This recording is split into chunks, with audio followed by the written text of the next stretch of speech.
வரகரிசி தக்காளி சாதம் பண்ண போகிறோம். அது குக்கர் வச்சுக்கிடுங்க. 2 ஸ்பூன் எண்ணெய் ஊற்றிக்கிடுங்க. 1/2 ஸ்பூன் சோம்பு, ஒரு பட்டை போட்டுக்கிடுங்க. 1 ஸ்பூன் நெய் ஊற்றிக்கிடுங்க. சோம்பு நல்லா பொரிஞ்சிருச்சு. ஒரு பெரிய வெங்காயம் போட்டுக்கிடுங்க, கட் பண்ணதை. வெங்காயத்தை நல்லா வதக்கிக்கிட்டே இருங்க சிம்மில் வச்சு. அதுக்குள்ளே ஒரு மசாலா ரெடி பண்ணலாம். மிக்ஸி ஜார் எடுத்துக்கிடுங்க. இஞ்சி பூண்டு போட்டுக்கிடுங்க.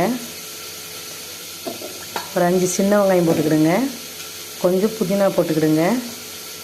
போட்டுட்டு ஒரு சுற்றிட்டு வந்துடலாம். இது கூட ஒரு 4 தக்காளி போட்டு அரைச்சிக்கலாம். வெங்காயம் நல்லா வதங்கிருச்சு. நம்ம அரைச்ச தக்காளி, இஞ்சி பூண்டு பேஸ்ட்லாம் போட்டுக்கலாம். இஞ்சி பூண்டு தக்காளி வதங்கிருச்சு. இந்த சமயத்தில் கொஞ்சம் உப்பு போட்டுக்கிடுங்க.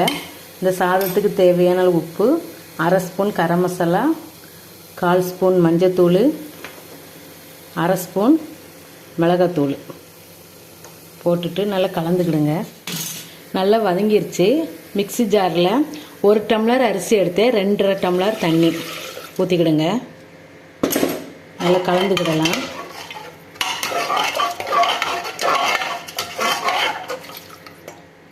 பத்து நிமிஷம் ஊற வச்சுருந்தோம் விறகரிசி. தண்ணியெல்லாம் வடித்தாச்சு. இதில் சேர்த்துக்கிடுங்க. குக்கரை மூடிக்கலாம். மூடி ஒரு 2 விசில் வச்சு எடுத்துக்கலாம்.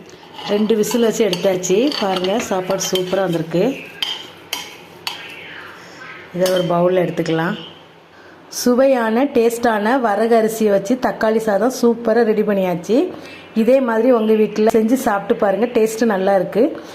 வரகரிசி மில்லட் ரைஸ் தான் இப்போ இந்த சாப்பிடணும்னு சொல்கிறாங்க. அதனால் நம்ம இந்த மாதிரி வெரைட்டிஸாக செஞ்சு சாப்பிடலாம். இந்த வீடியோ பிடிச்சிருந்தா லைக் பண்ணுங்கள், ஷேர் பண்ணுங்கள், சப்ஸ்கிரைப் பண்ணுங்கள்.